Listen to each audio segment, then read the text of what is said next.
जो कि हमारा बिहार बोर्ड क्लास 10th 2024 का जो द्वितीय पाली में जो क्वेश्चंस पूछे गए, चलिए इन पर अब डिस्कस करेंगे। जैसे कि हम खंड आ सेक्शन ए वास्तविक प्रश्न ऑब्जेक्टिव टाइप्स क्वेश्चन, प्रश्न संख्या 1 से 50 तक के प्रश्न के साथ 4 विकल्प दिए जाएंगे, जिनमें से एक सही है। किन्हीं 50 प्रश्नों के उत्तर द्वारा अपने चुने गए सही विकल्प को OMR शीट पर चिन्हित करें। ठीक है, यहां तो हो गया। चलिए अब हम क्वेश्चंस देखते हैं।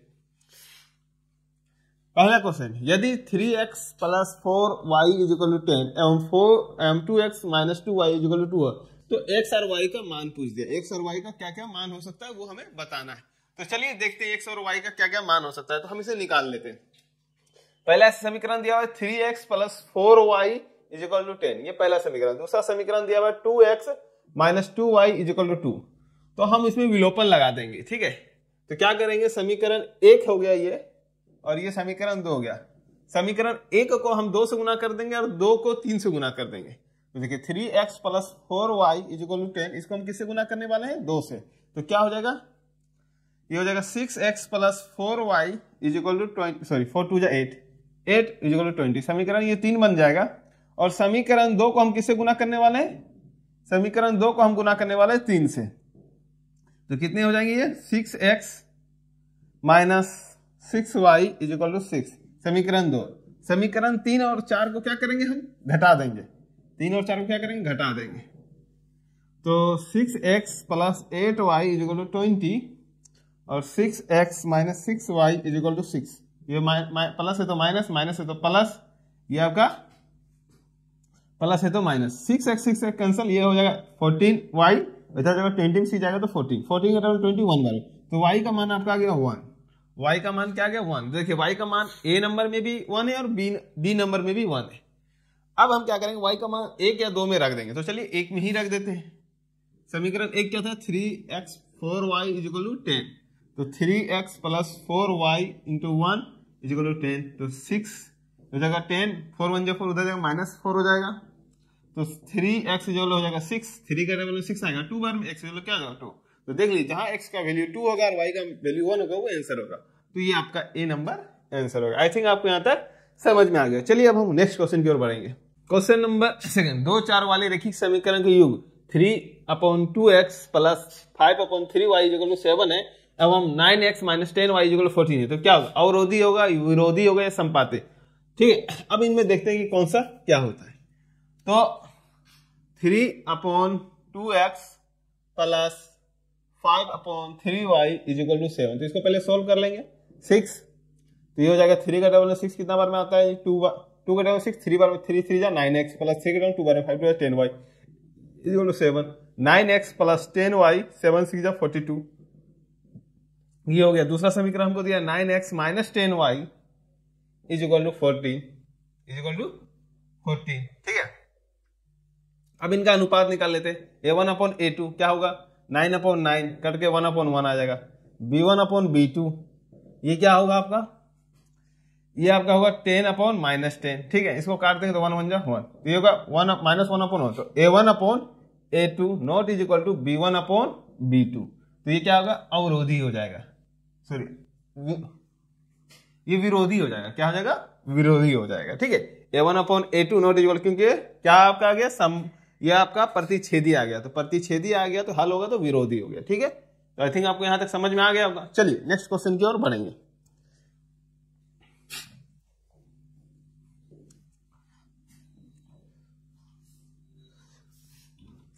नेक्स्ट क्वेश्चन, समीकरण 2x + 3y + 50 = 0 है। 3x - 2y - 12 = 0। आलेख किस प्रकार का होगा, संपातीय होगा या समांतर रेखा होगा या प्रतिच्छेदी रेखा, इनमें से कोई नहीं। तो देखिए हमारा समीकरण दिया हुआ है 2x + 3y + 15 = 0 और एक दिया हुआ है 3x - 2y - 12 = 0। तो A1/A2 निकाल लेते हैं तो क्या होगा 2/3। B1/B2 निकाल लेते हैं तो क्या होगा 3/-2। तो यहां देख सकते हैं कि A1/A2 नॉट इज इक्वल है B1/B2। हमको C1/C2 से मतलब ही नहीं। ये क्या हो गया आपका, कौन सा था, प्रतिच्छेदी। कहां हो गया प्रतिच्छेदी, ये राशि नंबर प्रतिच्छेदी। तो चलिए नेक्स्ट क्वेश्चन की ओर हम बढ़ेंगे। समीकरण निकाय 2x - 3y = 5 तथा 4x - 6y = 7 का हल करें, क्या होगा। तो इसका भी सेम वही है कि हम इनका अनुपात से पता कर सकते हैं। 3x sorry 2x minus 3y is equal to 5 है और 4x minus 6y is equal to 7 है। तो देखिए पहला a1 अपॉन a2 का अनुपात निकाल लेते हैं, 2 अपॉन 4 काट देंगे तो 1/2 होगा, ठीक है। फिर b1 अपॉन b2 का अनुपात निकाल लेते हैं, तो -3 बटा -6 माइनस एक का कम है 3 6 1/2। उसी तरह c1 अपॉन c2 का अनुपात निकालते हैं तो 5/7।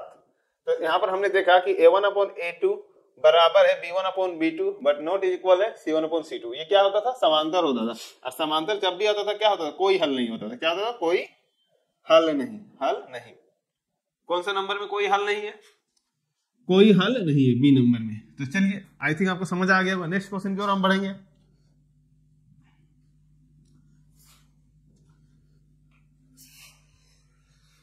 यदि सरल रेखा 4x प्लस पी वाई 16 या 2x प्लस 9y 15 समांतर है तो p का मान बताएं।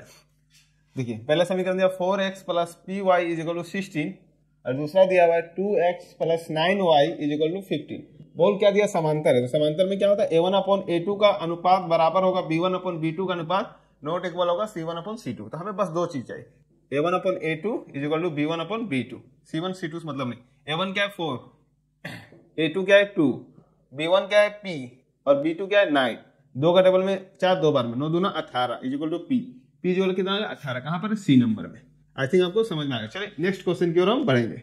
नेक्स्ट, निम्नलिखित में से कौन सा समांतर श्रेणी नहीं है, बताने की कौन सा, जिसका डी जो होगा वो समान नहीं होगा, मतलब सर्व अंतर जो सेम नहीं होगा। देखिए इसमें सर्व अंतर कितना है, 6 का बढ़ रहा है, 6 का बढ़ रहा है, तो इसमें सर्व अंतर सेम है, तो ये है आपका एपी।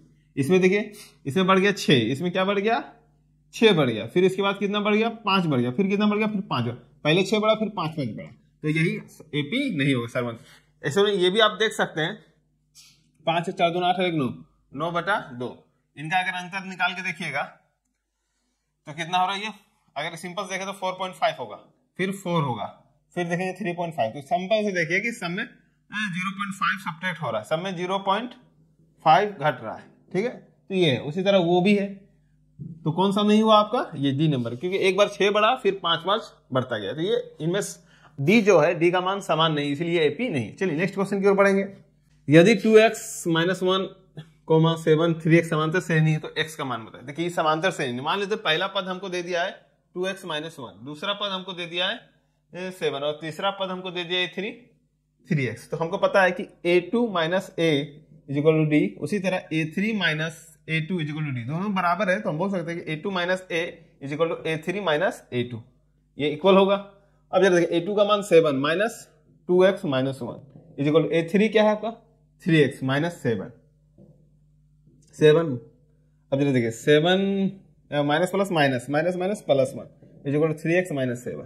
तो यहाँ पर हो जाएगा माइनस 2x माइनस 3 इधर आएगा, तो प्लस 3 इधर आएगा, तो minus 3 minus 7 minus 8 minus 5x minus आपका 15 माइनस माइनस प्लस 5 15 3 बार। हमसे क्या पूछ दिया था, x का मान पूछा था शायद, x का मान क्या आ गया 3 आ गया। आई थिंक आपको समझ में आया। चलिए नेक्स्ट क्वेश्चन की ओर बढ़ेंगे। यदि a n समांतर श्रेणी 5 12 19 का nवां पद है तो a 40 और a 35 का मान क्या होगा। तो देखिए पहला पद हमको दे दिया है 5, दूसरा पद हमको दे दिया है 12, तो हम d निकाल लेते सिंपल से। d क्या होता है a2 माइनस a, तो 12 माइनस 5 इक्वल आ गया 7। अब हमको a 40 माइनस a 35 पूछ दिया, तो a 40 को लिख सकते a plus 39d minus a 35 को लिख सकते a minus sorry a plus 34d। अब क्या होगा a plus 39d plus minus minus a plus minus minus 34d। a से कैंसिल हो गया, 39 में 34 जाएगा तो 5d बच गया, 5 और d का वैल्यू आपका आ गया 7, 5 7 35। तो कहां पर आंसर आया, बी नंबर में आंसर आ गया। अगर आप सिंपल से देख सकते हैं 40 और 35 में कितना का अंतर है 5, डी निकाल के 5 से गुना कर दीजिए, आंसर आ जाएगा। चलिए नेक्स्ट क्वेश्चन की ओर बढ़ेंगे। यदि समांतर श्रेणी का 7वां पद 4 है और इसका सर्व अंतर -4 है तो इसका प्रथम पद क्या होगा, 7वां पद, मतलब a7 हमको बोल दिया है कितना है कि 4 है, तो आप पद क्या है 4 है, तो और d कितना है हमको -4 है, तो हमको पहला पद पूछा हुआ है, तो a7 को हम क्या लिख सकते हैं a प्लस 6d लिख सकते हैं, a प्लस 6d। a7 4 है, a हमको निकालना है 6d का वैल्यू -4 है, तो a क्या है 24 माइनस 24 जाएगा तो plus 24 is equal to a, तो a इज इक्वल टू क्या होगा 24 और 28, कहां पर आया डी नंबर में आ गया। चलिए नेक्स्ट क्वेश्चन की ओर बढ़ेंगे हम। यदि समांतर श्रेणी के प्रथम n पदों का योग 4n² + 2n है तो समांतर श्रेणी का सर्वांतर बताएं। तो देखिए क्या योग दे दिया, तो Sn हमको दे दिया किस फॉर्म में, 4n² + 2n। तो अगर हम बात करेंगे पहला पद तो 4 1 का स्क्वायर प्लस 2n तो होगा 4 1 जा 4 + 2 मतलब 6। और जो S1 जो पहला पद, जो पहला सम होता है, पहला पद का सम वही 1 के बराबर होता है, वो भी 6 होगा। अब हम S2 निकालेंगे तो 4 × 2 का स्क्वायर प्लस 2 × 2 तो होगा 4 4 जा 16, इधर 2 2 जा 4 4 4 16 4 20। S2 कैसे होता है, तो S2 आपको पता है कि A + A2 के बराबर होगा। तो S2 हमको 20, A पहला पद 6, दूसरा पद हमको निकालना है, तो कितना होगा, A2 आपका हो जाएगा 14। अब हमको D निकालना है, D निकालने का फॉर्मूला होता है A2 - A, 14 - 6 तो कितना हो गया, 8 हो गया। कहाँ पर है, C नंबर में। चलिए नेक्स्ट क्वेश्चन की ओर हम बढ़ेंगे। यदि बिंदु A -2 और 8 है, बिंदु B का निर्धारक -6 और 4 है, तो मिलने वाली रेखाखंड का मध्य बिंदु ज्ञात करने, मतलब एक रेखाखंड है हमारा इस तरह करके, एक रेखाखंड A दे दिया -2 और 8 और B दे दिया हमको -6 और -4। एक बिंदु यहाँ पर P है जो मध्य बिंदु, मतलब अनुपात M1 1 है और M2 भी क्या होगा, 1 हो गया। यहाँ पर X Y निकाल दो। मध्य बिंदु कभी भी निकालना है तो फॉर्मूला होता है X x1 + x2/2। चल देखिए x1 क्या है, -2, उसमें x1 क्या है, -6/2, क्या होगा, -8/2 तो -4 कहाँ पर है, -4 2 में है, तो Y भी निकालने, y1 + y2/2। y1 क्या है, 8 है, y2 क्या है, -4/2 तो क्या है, 4/2 तो क्या है 2, तो क्या आ गया 2 और -4 और 2 इसी में है। चलिए नेक्स्ट क्वेश्चन की ओर हम बढ़ेंगे। यदि बिंदु 1 2 0 0 और AB संरेखा हो तो A और B किसके बराबर होगा। संरेखा है मतलब इसका कहने का मतलब है कि अगर पहला बिंदु हमको दे दिया x1 हमको दे दिया 1 और y1 हमको दे दिया है 2, x2 हमको दे दिया 0 और y2 हमको दे दिया है 0, x3 हमको दे दिया A और y3 हमको दे दिया B, तो A और B में रिलेशन पूछ दिया है तो संरेखा है, तो इसका मतलब कहने का मतलब x1 y2 - y3 plus x2 y3 - y1 plus x3 y1 - y2 = 0। अब सबका वैल्यू पुट कर दे बस। x1 का 1 है, y2 आपका 0 है, y3 आपका -b प्लस x2 आपका 0 है, y3 क्या b है, y1 आपका -2 है प्लस x3 आपका a है, y1 आपका 2 है, y2 आपका 0 है = 0। तो सिंपल से यहाँ देख लीजिए, ये तो 0 से मल्टीप्लाई 0 हो जाएगा, यहाँ पर सिर्फ बचेगा -b प्लस ये 0 हो गया, यहाँ पर बचेगा 2a = 0। तो -b को उधर ले जाएंगे तो इधर बचेगा 2a = b। 2a = b कहाँ पर है, C नंबर में है। आई थिंक आपको समझ आया। चलिए नेक्स्ट क्वेश्चन की ओर हम बढ़ेंगे। किसी त्रिभुज ABC के शीर्ष A 2 और 3 दिया, शीर्ष B 1 और -3 और केंद्रक 3 और 0, तो तीसरा शीर्ष क्या होगा पूछा हुआ है। ये रहा एक त्रिभुज, इसका शीर्ष हमको दे दिया है 2 और 3, B ये रह गया, इसका शीर्ष दिया हुआ 1 और -3 और ये एक तीसरा शीर्ष है, इसका हमको निकालना है x3 और y3 निकालना है। ठीक है, यहाँ पर से केंद्रक हमको दे दिया है, कितना दे दिया है, केंद्रक 3 और 0। तो देखिए केंद्रक निकालने के लिए क्या करना पड़ता था हमको, केंद्रक निकालने के लिए x1 + x2 + x3/3 करना पड़ता था, /3 करना। x हमको दे दिया, x क्या दे दिया, 3 दे दिया, x1 क्या दे दिया, ये x1 हो गया आपका, ये y1, ये x2, ये y2। x1 आपको दिया 2 + 1 + x3 आपको क्या दे दिया, x3 ही दिया नहीं, उसी को निकालना है /3। तो 3 मल्टीप्लाई हो जाएगा 9, इधर आएगा -3 = x3 तो हो जाएगा 6। x3 बराबर क्या गया, 6 आ गया। कहाँ पर है 6, एक ही में तो 6 है ही, हो गया आंसर, इसी में 6 है तो यही आंसर हो गया।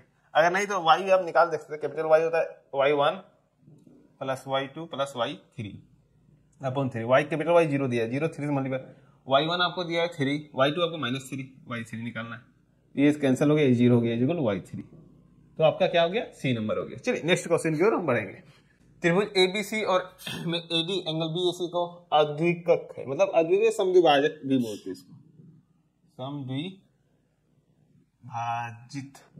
ठीक, समद्विभाजक बराबर। यदि A B is equal to 4 centimetre, मतलब एक त्रिभुज है आपका ए बी सी और ए डी एंगल ए को समद्विभाजित करता है, मतलब बराबर भागों में बांटता है। ए बी आपका 4 है और ए सी आपका 6 है, तो बोल रहा है बी डी, ये जो बी डी आपका है ये 2 है, तो सी डी क्या होगा, सी डी या डी सी जो पूछा, ये पूछा आपसे, तो सिंपल है। तो एक थ्योरम होता है कि ए बी अगर ये समद्विभाजक है तो जो इन दोनों भुजाओं का जो अनुपात होगा ए बी अपॉन ए सी का जो अनुपात होगा, इसी तरह इन दोनों का भुजाओं का अनुपात होगा, मतलब B D upon D C. A B आपको 4 दिया, ए सी आपको 6 दिया, बी डी आपको 2 दिया, डी सी आपको निकालना है। तो सिंपल से 4 का टेबल 2 बार में, 2 का टेबल में 6 3 बार में, ये 1 बचाइए, cross multiplication D C is equal to 3 एकम 3। कहाँ 3 है, यहाँ पर सी नंबर, ए नंबर में आ गया आंसर। चलिए नेक्स्ट क्वेश्चन की ओर बढ़ेंगे। त्रिभुज एबीसी में एडी समांतर है बीसी का, एडी समांतर है बीसी का। एक त्रिभुज है एबीसी, उसमें डीई जो है वो समांतर है बीसी का। थेल्स प्रमेय लग जाएगा, यहाँ पर क्या लग जाएगा, थेल्स प्रमेय। थेल्स प्रमेय, थेल्स प्रमेय क्या बोला था कि AD upon DB, AD upon DB is equal to AE upon EC होता है। अब एडी का मान हमको दे दिया 4/x-4 इज इक्वल टू एई का मान हमको दे दिया 8 और इसका 3x-19। 4 का कम 4, 4 दूना 8, क्रॉस मल्टीप्लिकेशन 3x-19, यहाँ 4 दून 2x जा 2x, 4 दूना 8 -8, 3x-2x is equal to -8 plus 19, ये हो जाएगा x इज इक्वल टू हो जाएगा 11। कहाँ पर है, सी नंबर में x का वैल्यू 11 आएगा। आई थिंक आपको समझ में आएगा। चलिए नेक्स्ट क्वेश्चन की ओर बढ़ेंगे। यदि त्रिभुज ABC, AB 13 centimetre, BC 12 centimetre, AC 5 है, तो एंगल सी का मान बताएं। तो देखिए एक त्रिभुज है, एंगल हमको सी का मान पूछ दिया। एक त्रिभुज है, ये रहा, यहाँ पर सी है, यहाँ पर ए है, यहाँ पर बी, ठीक है। अब क्या बोला, बीसी, बीसी बोला है 12, ए बी बोला है 13 और एसी बोला है 5। तो देखिए ये कैसा ना, ये पाइथागोरस थ्योरम का लग रहा है, क्योंकि एक साइड जो है दोनों साइड से बड़ा है, वैसे तो बड़ा ही रहना चाहिए, ठीक है। तो हम पाइथागोरस का यूज करते हैं। इसको अगर हम कर्ण मान ले, क्या मान ले, कर्ण। कर्ण किसको मान रहे, कर्ण का स्क्वायर अगर मान ले 13, 13 का स्क्वायर कर लेते हैं, कितना का 169। अब बाकी अदर दो भुजाओं का स्क्वायर कर लेते हैं, लंब और आधार, लंब का स्क्वायर प्लस आधार का स्क्वायर। तो ये हो गया 5 का स्क्वायर प्लस 12 का स्क्वायर प्लस 12 का स्क्वायर, तो क्या होगा 5 का स्क्वायर 25 प्लस 144, तो कितना होगा 169 हो गया। तो ये तो पाइथागोरस थ्योरम प्रमेय आ गया। तो ये जो अगर कर्ण है, तो कर्ण के सम्मुख भुजा क्या होता है, 90 होता है, समकोण होता है। कहाँ पर है, ए नंबर में। चलिए नेक्स्ट क्वेश्चन की ओर बढ़ेंगे।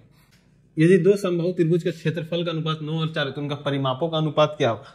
अगर दो समबाहु त्रिभुज है, मतलब √3/4 A1 का स्क्वायर अपॉन √3/4 A2 का स्क्वायर का अनुपात हमको दिया 9/4 दे दिया। तो 3/4 √3/4 कैंसल, A1/A2 वर्गमूल इधर आ जाएगा, स्क्वायर हटेगा तो उधर से वर्ग हटेगा तो इधर वर्गमूल आएगा, तो 3/2 हो गया।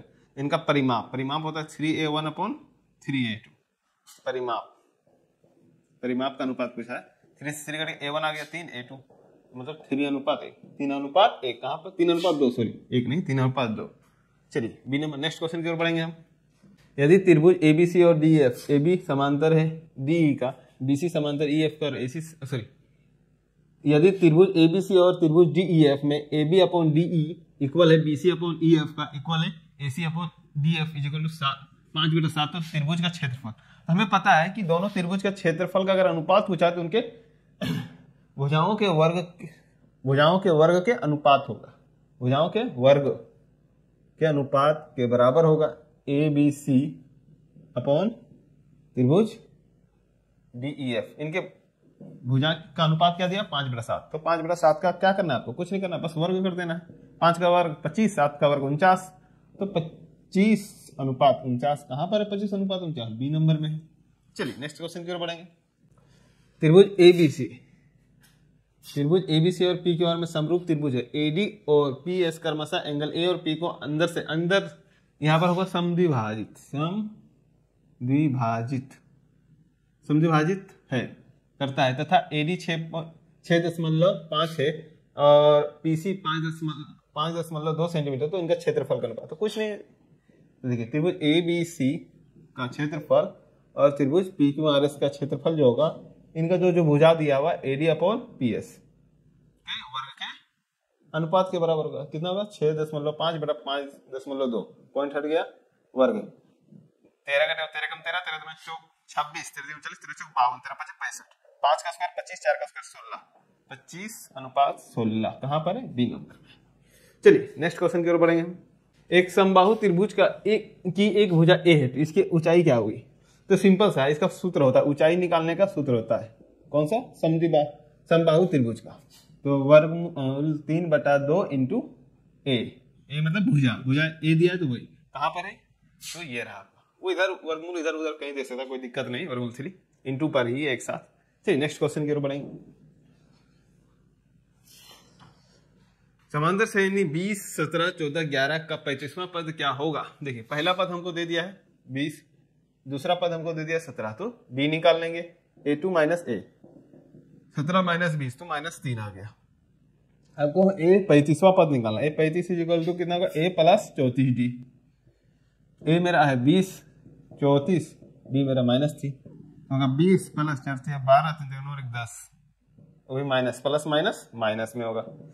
तो 2 10 में 2 कितना 8 बढ़ाइए -82 कहां पर है बी नंबर में। चलिए नेक्स्ट क्वेश्चन की ओर बढ़ेंगे हम। समांतर से 3 8 13 18 93 में कितने पद है।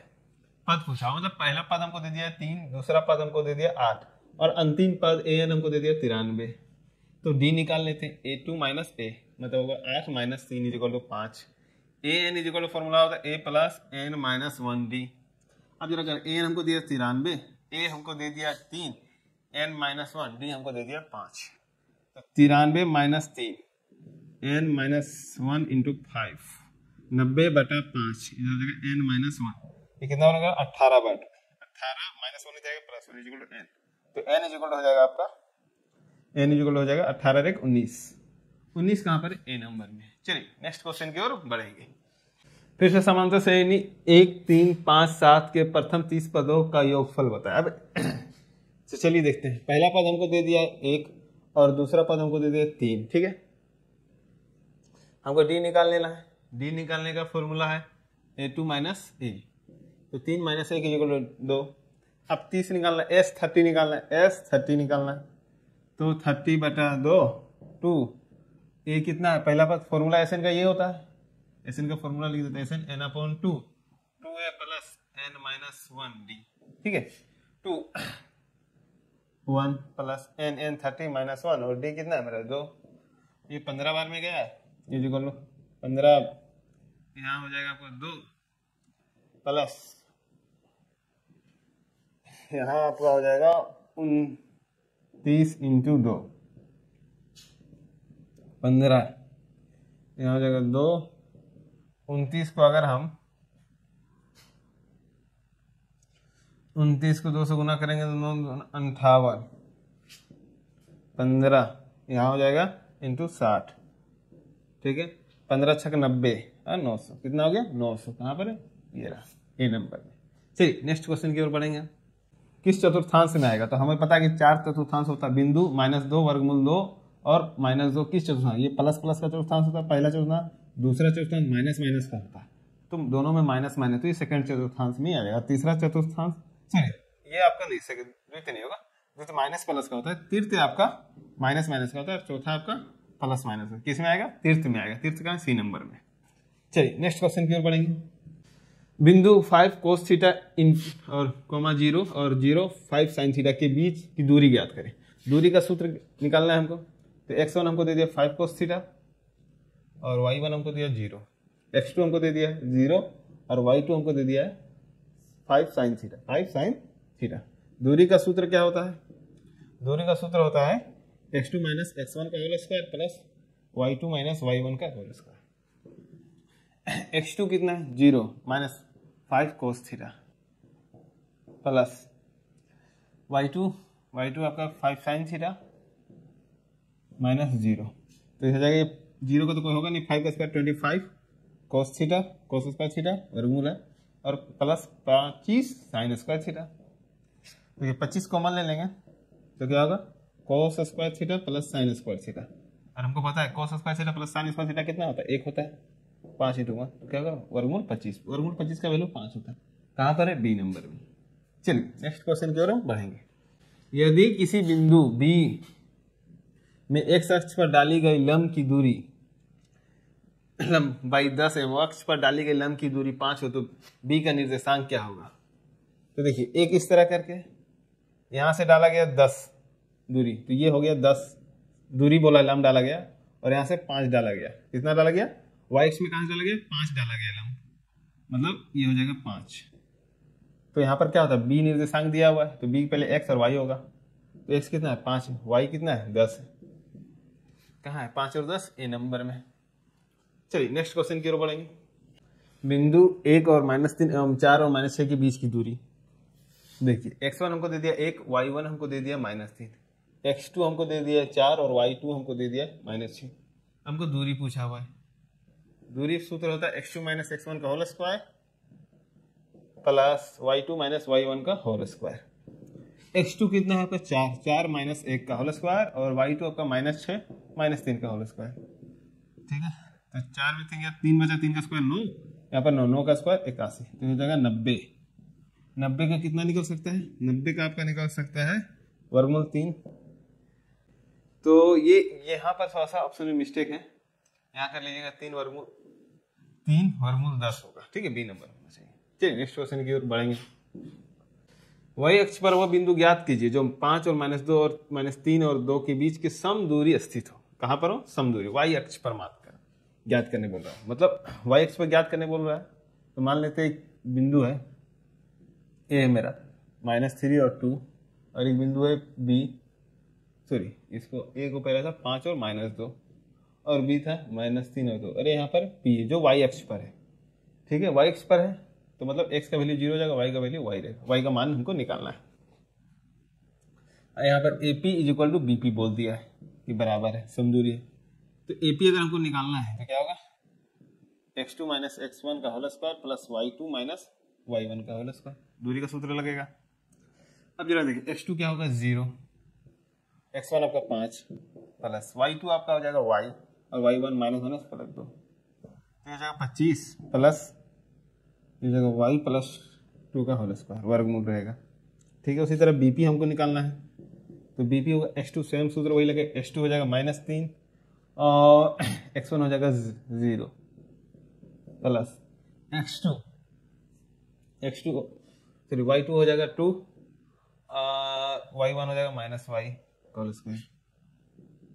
यहाँ पर BP, तो यहाँ पर -3 का वर्ग करेंगे तो +9 होगा, यहाँ पर हो जाएगा +2 - y का होल स्क्वायर। अब AP और BP दोनों बराबर है, तो हम दोनों को बराबर दिखा सकते हैं। AP = BP बोल दिया है, तो AP का आंसर है वर्गमूल 25 प्लस y + 2 का वर्ग है, होल वर्ग है, और इधर वर्गमूल 9 प्लस y - 2 का होल वर्ग। वर्गमूल दोनों तरफ कैंसिल, तो 25। इसको a + b का मतलब a² + b² + 2ab मतलब 4y। इधर हो जाएगा 9 + a² + b² - 2ab। ठीक है, ये y² कैंसर, +4 कैंसर, अब -4 +4 -4 इधर तो +4 y हो जाएगा। इधर हो जाएगा 9 प्लस 25 हो जाएगा -25 हो जाएगा, ये हो जाएगा 8y = हो जाएगा इधर -16। तो 8 का टेबल 16 दो बार में, वो भी y का मान आपका क्या है? -2 आ गया। किसमें आ गया? x का वैल्यू 0 और y का वैल्यू -2, सी नंबर। चलिए नेक्स्ट क्वेश्चन की ओर बढ़ेंगे। ABCD एक आयत है जिसकी शीर्ष A 0 0, B 8 और 0, C 8 6 और D 0 6। तो आयत का एक विकर्ण होता है, तो विकर्ण निकालना हमको दिया हुआ A B C और D।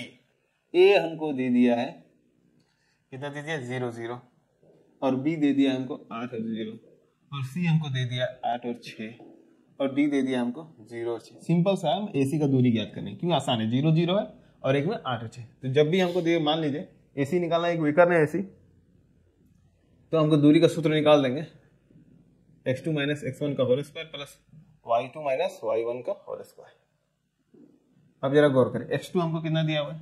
8 दिया हुआ है, x1 0 दे दिया है, y2 हमको कितना दिया है? 0, y2 हमको 6 दिया, y2 हमको 0 दे दिया। ये x1 y1 x2 y2 है।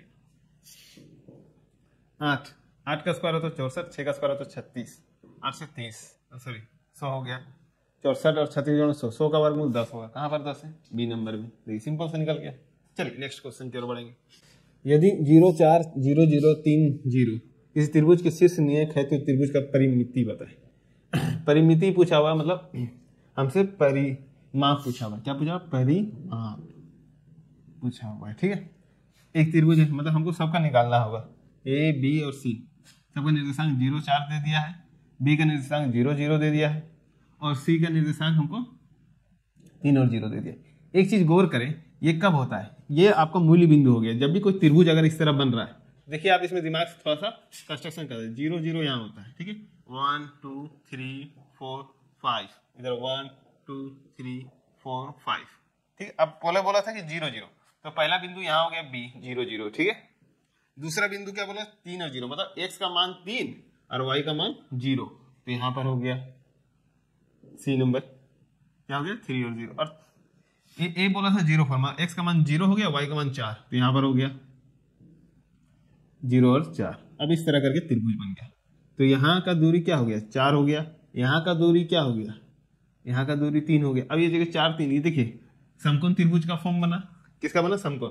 अगर हम ये समकोण 90 डिग्री, तो ये क्या हो गया? कर्ण हो गया। कर्ण कभी हमको निकालना है, कर्ण का स्क्वायर, जो का स्क्वायर निकालना है, तो 4 का स्क्वायर प्लस क्या करना होगा? 3 का स्क्वायर।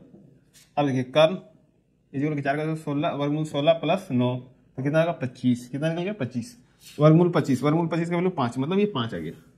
तो देखिए 4 3 और 5 को जोड़ दीजिए। परिमिति पूछा हुआ है, परिमिति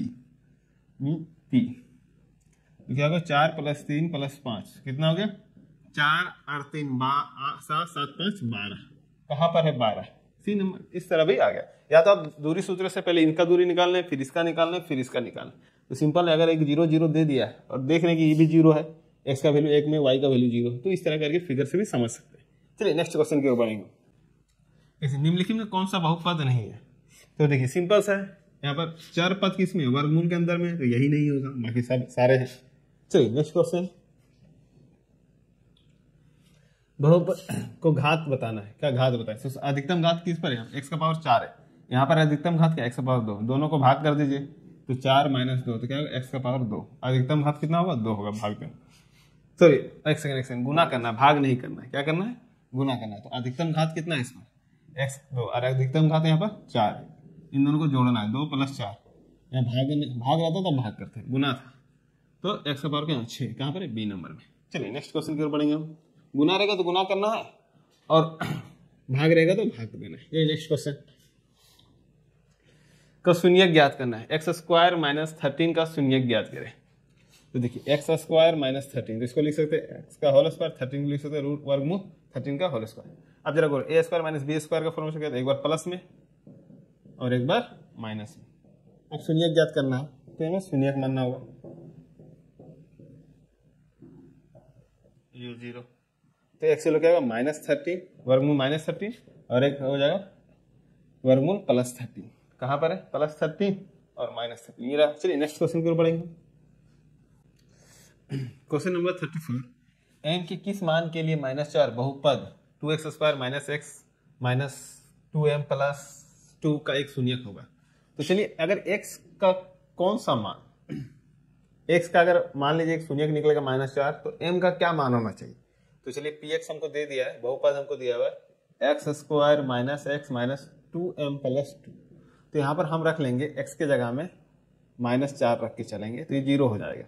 तो यहाँ पर x का वैल्यू क्या रखेंगे? -4 का स्क्वायर प्लस -4, सॉरी पहले से -4 - 2m + 2 = 0। ठीक है, तो -4 का वर्ग होगा +16 -4 -2m प्लस -2 = 0। 16 4 20, 20 में 2 गया तो 18 प्लस 2m = 0। तो -2m = -18, 2 का टेबल 18, 9 बार में माइनस प्लस m = 9। कहाँ पर है? सी नंबर में। चलिए नेक्स्ट क्वेश्चन की ओर हम बढ़ेंगे। यदि बहुपद px = x² - 3 bracket a - b x - 1 का एक शून्यक 1 है, तो a का मान पता है। सेम वही तरह का क्वेश्चन बोला, x का मान 1 दिया हुआ और px हमको दे दिया है ax² - 3 a - 1 x - 1। ठीक है, अब हमको 1 रखेंगे तो ये क्या हो जाएगा, 0 हो जाएगा। तो ए 1 का स्क्वायर -3 a -1 इंटू 1 -1 इक्वल 0, तो आ जाएगा ए स्क्वायर, यहाँ पर -3 a और minus minus plus 3 plus 1 sorry -1 is equal 0, तो यहाँ हो जाएगा a square -3a plus 2 is equal 0। अब देखिए ये द्विघात समीकरण बन गया, तो हमको 2 गुना करके 2 लाना, जोड़कर 3 लाना है, तो a square -2a plus a minus a जोड़कर 3 आ जाएगा, गुना करने पर 2 आ जाएगा, 2 एकम 2 प्लस 2 इक्वल टू 0। तो a कॉमन ले लेंगे तो a -2 हो जाएगा, यहाँ पर से -1 कॉमन ले लेंगे तो a -2 हो जाएगा इक्वल टू 0। तो यहाँ हो जाएगा a -2 और a -1 इक्वल टू 0। तो a -2 इक्वल टू 0, तो a इक्वल एक 2 होगा और एक a -1 इक्वल टू 0, तो a इक्वल क्या होगा, तो a का वैल्यू 2 होगा, 2 और 1 दोनों होगा, एक तो पहले से मेरा आ चुका है, सॉरी ठीक है।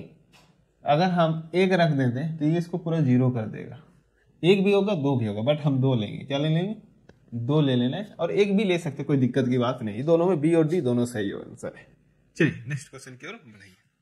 निम्नलिखित में से किस द्विघात बहुपद का शून्यक -3/4 और -1/2 होगा, ठीक है, -3/4 और माइनस, तो शून्यकों का हमें क्या पता है, देखिए हमें बहुपद px हमको लिखना है, तो क्या होता है फॉर्मूला, x² प्लस शून्यकों का योग अल्फा सॉरी माइनस शून्यकों का योग और प्लस शून्यकों का गुणनफल, ठीक है। तो px x² शून्यकों का योग मतलब इन दोनों को जोड़ना है, 3/5 -1/2 x प्लस दोनों का शून्यकों का गुणनफल 3/5 गुना -1/2, तो px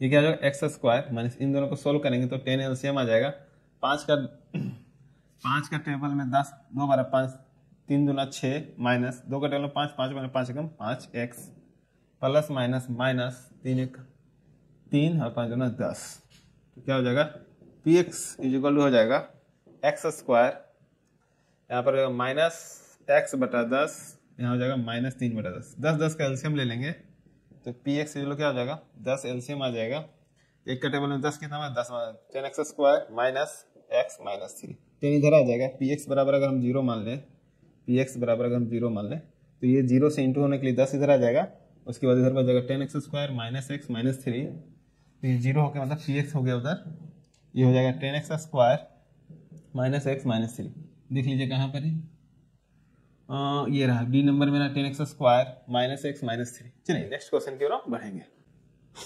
क्या बोला, यदि बहुपद px² x² minus 3x minus 4 का एक शून्यक अल्फा और बीटा हो तो 4/3 अल्फा प्लस बीटा का मान क्या होगा। देखिए बहुपद हमको दे दिया है, क्या दे दिया है, x² माइनस 3x माइनस 4। अब हमको बोला है शून्यक निकालना है, शून्यकों का योग क्या था, अल्फा प्लस बीटा बराबर क्या था, -b/a, माइनस बी क्या -3 है और ए क्या 1 है, तो अल्फा प्लस बीटा बराबर क्या होगा, -3 हो गया। अब हमसे पूछा गया 4/3 अल्फा प्लस बीटा, यही पूछा हुआ है, तो 4/3 इंटू 3 कैंसिल हो जाएगा, 4 आ जाएगा, कहाँ पर, ए नंबर में। चलिए नेक्स्ट क्वेश्चन की ओर बढ़ेंगे हम।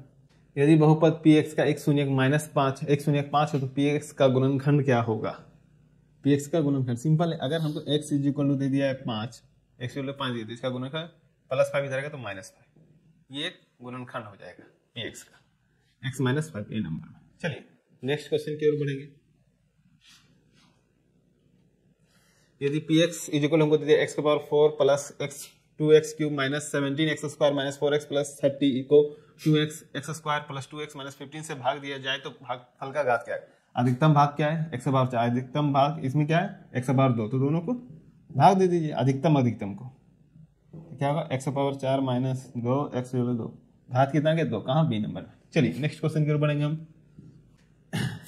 यदि बहुपद x² प्लस 5x प्लस 8 के शून्यक अल्फा एवं बीटा हो तो α² plus β² plus 2 into alpha plus beta, तो पहले तो हमको शून्यकों का योग निकाल लेंगे, या तो इनको हम सिंपल से इस तरह लिख सकते हैं, जरा देखिए ये क्या है, a² plus b² plus 2ab के फॉर्म में है, ठीक है, तो इसको हम लिख सकते हैं a प्लस b का होल स्क्वायर लिख सकते हैं, a प्लस b का क्या लिख सकते हैं, होल स्क्वायर लिख सकते हैं, मतलब ये क्या शून्यकों का योग निकल जाएगा। शून्यकों का योग अल्फा प्लस बीटा निकालना है, क्या होगा माइनस बी बटा ए, माइनस बी क्या है 5 और ए क्या है 1, तो क्या होगा -5। अब हमको अल्फा प्लस बीटा का होल स्क्वायर निकालना है, तो 5 का -5 का होल स्क्वायर क्या होगा 25, कहाँ पर ए नंबर में। चलिए नेक्स्ट क्वेश्चन की ओर बढ़ेंगे। किसी वृत्त के केंद्र से 8 सेमी लंबी जीवा की लंबवत 3 सेमी, तो वृत्त की त्रिज्या क्या होगी। देखिए क्या बोल रहा है कि किसी वृत्त के केंद्र से 8 सेमी लंबी जीवा की लंबवत दूरी, एक जीवा है, ये केंद्र हो गया, ये पूरा 8 सेंटीमीटर का है और ये 3 है, तो इसका त्रिज्या पूछा हुआ, तो ये हम जानते हैं इसको डिवाइड कर देगा 4 में, ये हमसे त्रिज्या पूछा हुआ है।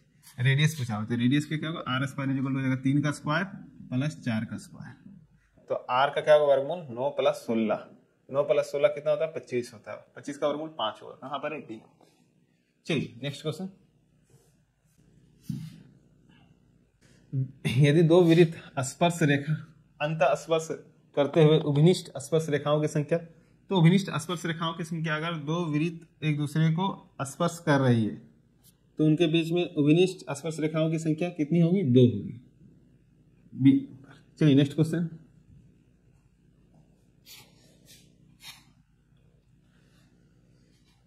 यदि किसी वृत्त की जीवा की लंबाई वृत्त की त्रिज्या के बराबर हो तो जीवा द्वारा केंद्र बनाया गया कौन, देखो ये हो गया, कह रहा है कि ये एक जीवा है, ये केंद्र है, ये दोनों त्रिज्या है, ये तीनों बराबर है, ये त्रिज्या ये भी त्रिज्या, ये जीवा है, ये बराबर, तीनों बराबर। कैसा त्रिभुज बनाया, ये समबाहु त्रिभुज बनाया, कैसा बनाया समबाहु, और समबाहु त्रिभुज के प्रत्येक कोण क्या होते हैं बराबर होते हैं, और कितने कितने के होते हैं 60-60 डिग्री के होते हैं, ये बेसिक कॉन्सेप्ट है, बी नंबर। चलिए नेक्स्ट क्वेश्चन की ओर बढ़ेंगे। टीपी तथा टीक्यू किसी बाहरी बिंदु टी से वृत्त, एक वृत्त जिसका केंद्र ओ पर खींची गई स्पर्श रेखा है, देखिए एक यहाँ पर टी बिंदु है जो इस वृत्त पर स्पर्श रेखा खींची गई है, ठीक है, क्या क्या नाम दे दिया गया, एक पी दे दिया गया, क्यू दे दिया गया, और ओ केंद्र है वृत्त का, तो स्पर्श रेखा पी ओ क्यू 120, देखिए ये 120 डिग्री है, तो बोल रहा है कि ओ टी पी मतलब यहाँ पर जो ये कोण कितना डिग्री होगा, तो जानते हैं कि जब बाहर बने हुए बिंदु और केंद्र पर बने हुए बिंदु दोनों का सम कितना होता है 180 होता है, तो अगर हम ये 120 है और ये कितना होगा angle O plus angle T, दोनों का सम कितना होता है 180 होता है, तो ये अगर 120 है तो एंगल T कितना हो जाएगा, तो एंगल T आपका हो जाएगा 180 माइनस 120 मतलब 60 हो जाएगा, ये पूरा कितना हो गया 60 डिग्री हो। और ये जो रेखा होता है ये समद्विभाजक भी होता है, समद्विभाजक मतलब बराबर भागों में बांटना, तो कितना कितना बांट देगा 30-30 में बांट देगा, कितना कितना बांट देगा 30-30 में बांटेगा, तो बी नंबर आंसर है। चलिए नेक्स्ट क्वेश्चन। पता है यदि 2 tan a equal to cot a minus 18, जहां पर 2a एक न्यून कोण होता है, a का मान बताए, देखिए 2 tan 2a equal to cot a minus 18 degree, a minus 18 degree, तो क्या हम इसको इस तरह लिख सकते हैं, tan 2a इसको इसी तरह रहने देते हैं, इसको हम चेंज करके इस तरह लिख सकते हैं, क्या लिख सकते हैं कि इसकी जगह हम लिख सकते हैं tan, ये पूरा थीटा का काम करेगा 90 माइनस a माइनस 18 डिग्री। अब जरा देखिए tan 90 माइनस थीटा बराबर क्या होगा cos थीटा आ जाएगा, tan दोनों तरफ कैंसिल हो गया, तो 2a इधर बच गया था 90 माइनस a माइनस 18, अब ये पूरा इधर शिफ्ट होगा, sorry 2a is equal to 90 minus plus minus a minus minus plus 18, a इधर आ जाएगा तो ये प्लस a हो जाएगा, उधर हो जाएगा 108, ये हो जाएगा 3a इज इक्वल टू 108, 3 का टेबल में 108 सॉरी 180 लिख दे रहे हैं, 108 कितना बन जाएगा 3 और 6 36 डिग्री, ए बराबर कितना होगा 36 डिग्री होगा, कहाँ पर है बी नंबर में। चलिए नेक्स्ट क्वेश्चन की ओर बढ़ेंगे हम। यदि साइन थीटा इक्वल टू वर्गमूल 3/2 है तो tan स्क्वायर थीटा माइनस 1 कितना क्या होगा, देखिए तो चलिए देखते हैं, तो देखिए sine theta is equal to क्या होगा वर्गमूल 3/2, वर्गमूल 3/2 कितना डिग्री का होता है साइन 60 का होता है, तो थीटा बराबर क्या हो गया 60 डिग्री हो गया। अब उनसे पूछ क्या दिया हुआ tan स्क्वायर थीटा माइनस 1 पूछ दिया है, ठीक है, तो tan 60 का वैल्यू क्या होगा, ठीक है tan 60 degree value, tan 60 degree का वैल्यू आपका वर्गमूल 3 का स्क्वायर माइनस 1, तो कितना वर्गमूल 3 का 3 माइनस 1, तो क्या होगा 2, कहाँ पर है 2 बी सी नंबर में। चलिए नेक्स्ट क्वेश्चन की ओर बढ़ेंगे। 9 sec square 22 degree minus 9 cot square 22 degree, देखिए अगर हम 9 कॉमन ले लें तो क्या बच जाएगा cosec square 22 degree minus cot square 22 degree plus 1। तो इसके बाद cosec square minus cot square बराबर क्या होता है 1 होता है। तो 9 इंटू 1 माइनस 1, तो 9 1 या 9 माइनस 1 इक्वल टू 8। कहाँ पर है 8? श्योर ओके प्लस हो गया, प्लस का 9 और 1 10 होगा, 8 नहीं। यहाँ पर प्लस है, प्लस 10 कहाँ पर? बी नंबर में। चलिए नेक्स्ट क्वेश्चन। यदि sine theta equal to A upon B तो कोस थीटा क्या होगा? साइन थीटा हमको दे दिया ए अपॉन बी। अब जरा गौर करें, साइन थीटा इक्वल क्या होता है? पी अपॉन एच होता है। तो पी कितना हो गया? पी अपॉन एच बराबर क्या? ए अपॉन बी हो गया। तो मतलब देयरफॉर पी इक्वल हो गया ए और एच इक्वल हो गया बी। अब हमको बी निकालना है। एच स्क्वायर इक्वल क्या होता है? P square plus B square. अब हमको बी स्क्वायर निकालना है तो क्या होगा? H square minus P square, मतलब आधार निकालना है। इसे हम आधार के नाम से भी जान जाते हैं। आधार का वर्गमूल इधर कर देते हैं। एच कितना है? बी का स्क्वायर। कोस निकालना है और पी क्या है? ए का स्क्वायर। ये हो गया। अब कोस थीटा, कोस थीटा होता है आधार बटा कर, आधार बटा कर मतलब एच। आधार कितना हो गया? वर्गमूल बी स्क्वायर माइनस ए स्क्वायर। कर्ण कितना हो गया? कर्ण आपका आ गया बी। कहाँ गए? यही नंबर है, बी नंबर ही है आपका ऑप्शन। चलिए नेक्स्ट क्वेश्चन की ओर बढ़ेंगे। यदि sec theta is equal to 13/12 है तो कोट थीटा क्या होगा? दिए sec theta is equal to 13/12, तो सेक थीटा बराबर क्या होता है? सेक थीटा बराबर एच बटा बी होता है। मतलब एच इज इक्वल टू 13 हो गया और बी इज इक्वल टू 12 हो गया। ठीक है, हमको पी चाहिए, तो पी इज इक्वल टू होता है वर्गमूल H square minus B square.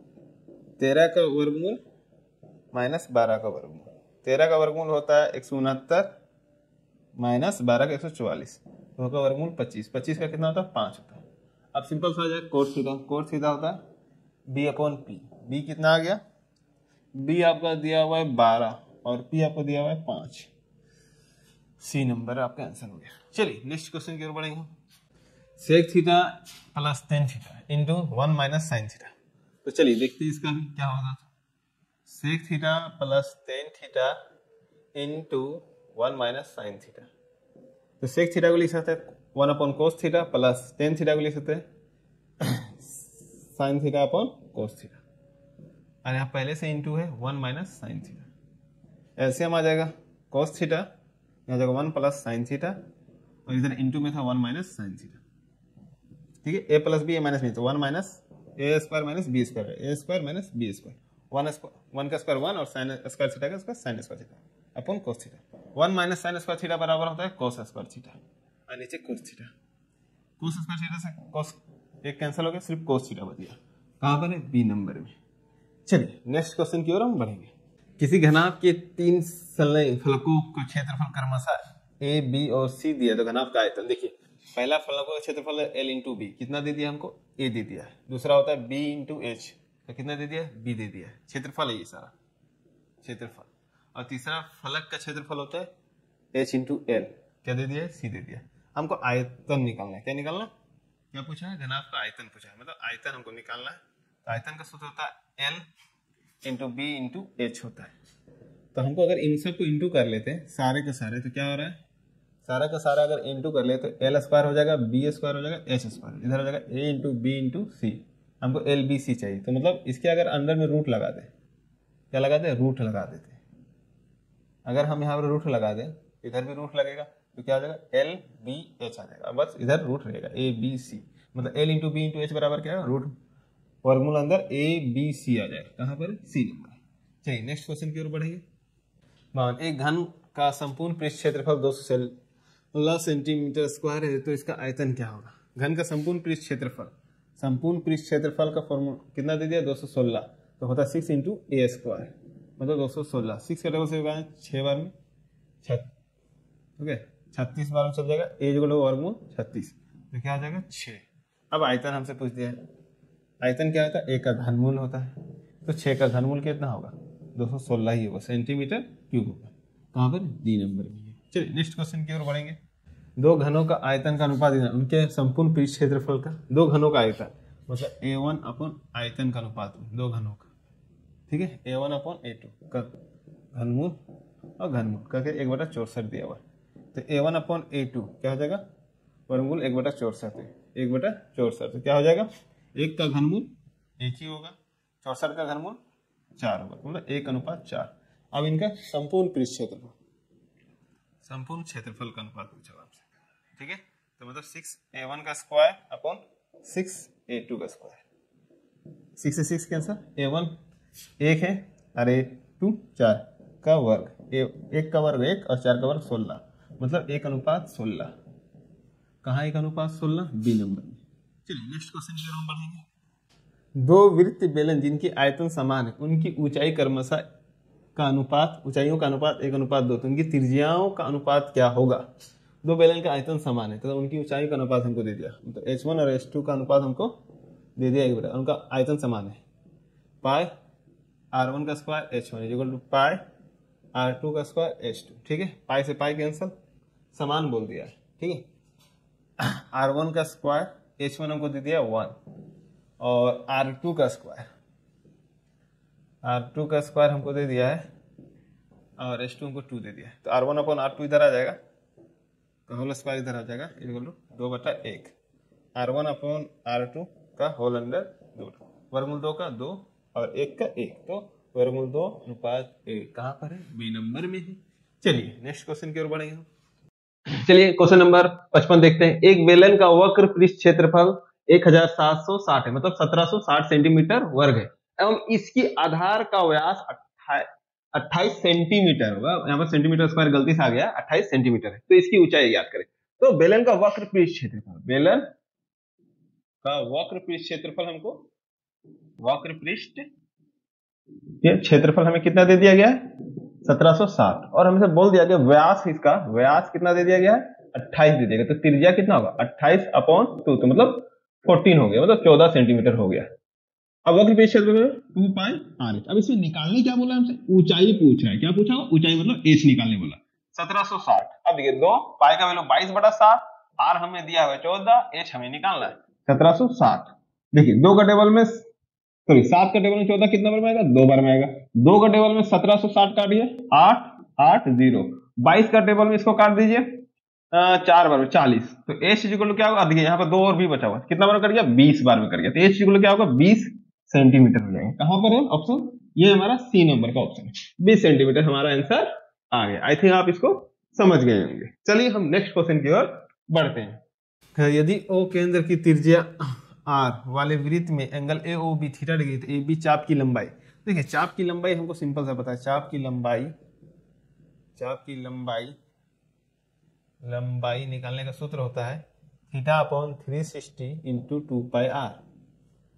देख लीजिए, तो यहीं पर 2πr θ/360 बी नंबर में, ठीक है। चलिए नेक्स्ट क्वेश्चन की ओर हम बढ़ेंगे। यदि किसी शंकु की तीर की ऊंचाई l तथा आधार की त्रिज्या r हो, तो शंकु का संपूर्ण पृष्ठ क्षेत्रफल क्या होता है? ये तो सिंपल सा, शंकु का संपूर्ण पृष्ठ क्षेत्रफल होता है πrl प्लस होता है आपका πr स्क्वायर होगा, तो πrl प्लस πr स्क्वायर, ये फॉर्मूला आपको याद रखना है, सिंपल, ये सब सूत्र से पूछे गए क्वेश्चन है। 58 में दो गोलों का आयतन का अनुपात 125:27 है, तो इनकी पृष्ठ क्षेत्रफल का अनुपात क्या होगा? तो गोलों का अनुपात, हाँ गोलों का अनुपात है आयतन, ठीक है, 4/3 r1 का क्यूब बटा 4/3 पाई r2 का क्यूब, कितना दिया? 125/27 दिया हुआ है, 4/3 पाई कैंसिल, r1/r2 क्या होगा इधर? घनमूल अपॉन 125/27, तो क्या निकल जाएगा? 5/3 निकल जाएगा। अब हमको क्षेत्रफल का अनुपात पूछा हुआ है, क्षेत्रफल का अनुपात क्या होगा? तो पाई r1 का स्क्वायर अपॉन 4 पाई r2 का स्क्वायर, 4 से 4 कैंसिल, पाई से पाई कैंसिल, r1 क्या है? 5 है, r2 क्या है? 3 का स्क्वायर, 25/9, 25/9 कहां पर है? बी नंबर में। चलिए नेक्स्ट क्वेश्चन की ओर हम बढ़ेंगे। क्वेश्चन नंबर 59, 8 सेमी त्रिज्या वाले एक गोले को पिघलाकर 32 सेमी ऊंचाई वाले एक शंकु के रूप में लाया जाता है, तो शंकु का आधार का त्रिज्या क्या है? तो देखिए कभी भी गोले को पिघलाकर शंकु बनाए या शंकु को पिघलाकर गोला या कोई भी चीज को पिघलाकर गोला या कुछ भी बनाए, उनका आयतन हमेशा समान रहता है। इस केस में शंकु का आयतन 1/3 पाई r स्क्वायर h बराबर होगा गोले का आयतन 4/3 पाई r क्यूब, दोनों का आर अलग अलग है, तो इसको कैपिटल आर से दिखा देते हैं। देखिए पाई से पाई कैंसिल हो गया, 3 से 3 कैंसिल हो गया। आर शंकु का आधार का त्रिज्या ही पूछा हुआ है हमसे, तो आर स्क्वायर एच हमको दे दिया इसका 32 centimetre equal to 4 by 4 R cube, 8 centimetre का क्यूब, 8 इंटू 8 इंटू 8, तो आर का स्क्वायर इक्वल हो जाएगा 4 गुना 8 गुना 8 गुना 8 बटा 32। ठीक है, 4 गुना 32, 8 बार में 8 से 8 कैंसिल हो जाएगा, तो आर इक्वल हो जाएगा वर्गमूल 8 इंटू 8, तो 8 इंटू 8 क्या होगा 8 सेंटीमीटर का होगा। कहाँ पर है, ए नंबर में। चलिए नेक्स्ट क्वेश्चन की ओर हम बढ़ेंगे। यदि गोले का पृष्ठ क्षेत्रफल 216 सेंटीमीटर स्क्वायर है तो गोले का व्यास कितना होगा। गोले का पृष्ठ क्षेत्रफल हमसे पूछा हुआ है, गोले का क्षेत्रफल पूछ दिया हमसे, तो कितना दिया 216। इसका formula 4 pi R square equal 216। 4 pi का वैल्यू 22/7 आर स्क्वायर इंटू 216। 22 का टेबल में 216 काट दे रहे हैं, या तो एक काम करते हैं 2 का टेबल से काटते हैं 11 बार में 3 0 8, फिर 11 का टेबल से काटेंगे 2 बार में 22 8 28 बार में, फिर 4 का टेबल से काट देंगे 7 बार में, तो आर स्क्वायर इक्वल हो जाएगा, एक 7 उधर था, एक क्रॉस मल्टीप्लिकेशन 7, तो आर इक्वल होगा वर्गमूल 7 गुना 7, तो हो जाएगा 7। हमसे पूछा व्यास तो 2r होता है, तो 2 गुना 7 मतलब 14। ये रहा आपका बी नंबर। चलिए नेक्स्ट क्वेश्चन की ओर हम बढ़ेंगे। यदि पी वाई, देखिए हमको दे दिया है क्या, घात पूछ दिया हुआ, एक बहुपद दिया हुआ y + 1 और ब्रैकेट क्लोज, फिर y क्यूब + 2, फिर y का पावर 4 + 6 एवं जी वाई हमको दिया y का पावर 2 - 3y + 1। अब इसमें देखना कि y का घात सबसे अधिक क्या है, तो इसको इससे गुना करेंगे, यहाँ हो जाएगा y का घात 4, फिर y का घात को 4 से गुना करेंगे, तो कितना हो जाएगा, तो y का घात 4 से 4 गुना करेंगे, 4 4 8 हो जाएगा। तो अधिकतम घात क्या आ गया, y का घात 8, और इसमें अधिकतम घात y का पावर 2, तो कितना होगा, y का पावर 8 - 2 करके y का पावर 6 बचेगा। कहाँ पर, ए नंबर में। चलिए नेक्स्ट क्वेश्चन की ओर हम बढ़ेंगे। द्विघात समीकरण है, द्विघात समीकरण कौन कौन है, वो कौन है वही पता करना है आपको। तो देखिए जैसे हम इसको इससे गुना करेंगे तो यहाँ पर x² हो जाएगा, और ऑलरेडी मेरा लेफ्ट साइड भी x² है, तो दोनों तरफ प्लस प्लस के कारण कैंसिल हो जाएगा, तो ये नहीं होगा। दूसरा अगर हम इसमें x² करेंगे तो इस इधर वाला x² है ही नहीं, तो ये सिंपल से ये हो जाएगा मेरा। चलिए नेक्स्ट क्वेश्चन की ओर हम बढ़ेंगे। यदि द्विघात समीकरण x² - 8x - p 0 तो मूल का गुणनफल -4 हो तो p का मान बताएं। तो चलिए देख लेते हैं। गुणनफल दे दिया, मतलब अल्फा इंटू बीटा इक्वल हमको दे दिया है -4, और अल्फा इंटू बीटा बराबर क्या होता है, c/a। तो देखिए अल्फा इंटू बीटा बराबर -4, c क्या है मेरा -p है, और a क्या है मेरा 1 है, तो क्या होगा -4 equal to -p, minus plus, तो p इक्वल क्या होगा 4। कहाँ पर है, ए नंबर में। चलिए नेक्स्ट क्वेश्चन की ओर हम बढ़ेंगे। यदि x - 2 और px² - 6x - 1 का गुणनखंड है तो p का मान गुणनखंड है, x - 2 जो है वो px जो दिया हुआ है हमारा उसका गुणनखंड है, तो पहले इसे हम लोग gx मान ले रहे थे, ठीक है। तो क्या हो जा रहा था आपका, x इक्वल 2 आ रहा था, px बराबर हमको क्या दे दिया, px² - x - 6, p का वैल्यू 0 रखें तो 2 रखें तो 0 आ जाएगा, तो मतलब p 2 का स्क्वायर -2 - 6 इक्वल 0, 4p - 8 इक्वल 0, तो 4p इक्वल 8, 4 का टेबल 8 2 बार में, p का वैल्यू 2, कहाँ पे, ए नंबर में। चलिए नेक्स्ट क्वेश्चन। एक किस मान के लिए द्विघात समीकरण का मूल्य वास्तविक और समान होगा, x² + 6x + k इक्वल 0।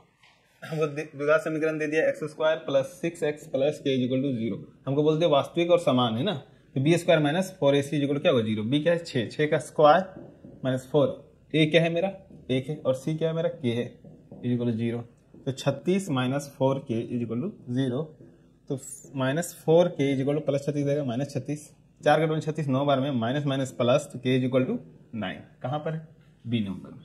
चलिए नेक्स्ट क्वेश्चन की ओर बढ़ेंगे। द्विघात समीकरण 4/3x² - 2x + 3/4 इक्वल 0 तो मूल का प्राकृतिक क्या होगा। देखिए 4/3x² - 2x + 3/4 इक्वल 0, तो पहले इनको हम द्विघात समीकरण में अच्छा से लिख लेते हैं मूल रूप में। 12 एलसीएम आ गया, 4 के टेबल में 12 कितना बार आता है, 4 का टेबल में सॉरी 3 का टेबल में 12 कितना 3 बार, 4 बार 4 16 x² माइनस यहाँ कुछ नहीं थे, 1 12 24x प्लस 4 के 3 9 equal to 0। 16x² minus 24x plus 9, 0 से 12 गुना करें तो 0। अब मूल्य निकालना है और प्राकृतिक बताना है, मूल्य की प्राकृतिक बताना है। b² माइनस 4ac, तो b क्या है माइनस 24 का स्क्वायर प्लस 4a क्या है मेरा 16 और c क्या है मेरा 9। 24 का स्क्वायर होता है 576 प्लस इनको इंटू करेंगे 64 को 9 से 9 चौक 36 के 6 हाथ में 3, 6 9 54 और 3 57। वो भी जरा देख लीजिए, सब प्लस में है। माइनस क्या होगा b² सॉरी यहाँ पर माइनस में होगा, माइनस यहाँ पर माइनस देना बोल गए इज इक्वल टू 0।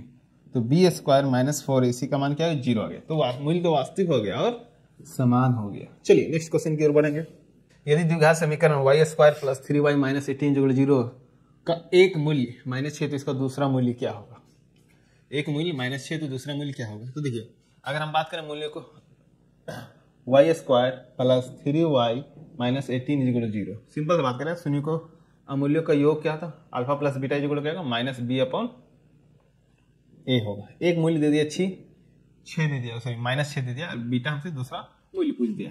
तो ये -3 सॉरी हाँ 3 प्लस में तो -3 1, तो क्या होगा बीटा इज इक्वल होगा -3 प्लस 6 जाएगा तो -6 जाएगा तो +6, तो बीटा इज इक्वल क्या होगा 3, एक +3 होगा। हाँ नंबर ए नंबर। चलिए नेक्स्ट क्वेश्चन की ओर बढ़ेंगे। यदि द्विघात समीकरण x² minus 8x plus 5 equal 0 है कि मूल्य अल्फा एवं बीटा हो तो α² प्लस β² का मान क्या होगा ये पूछा हुआ है।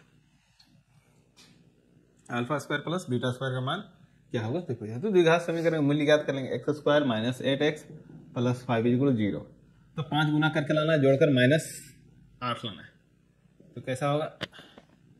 तो देखिए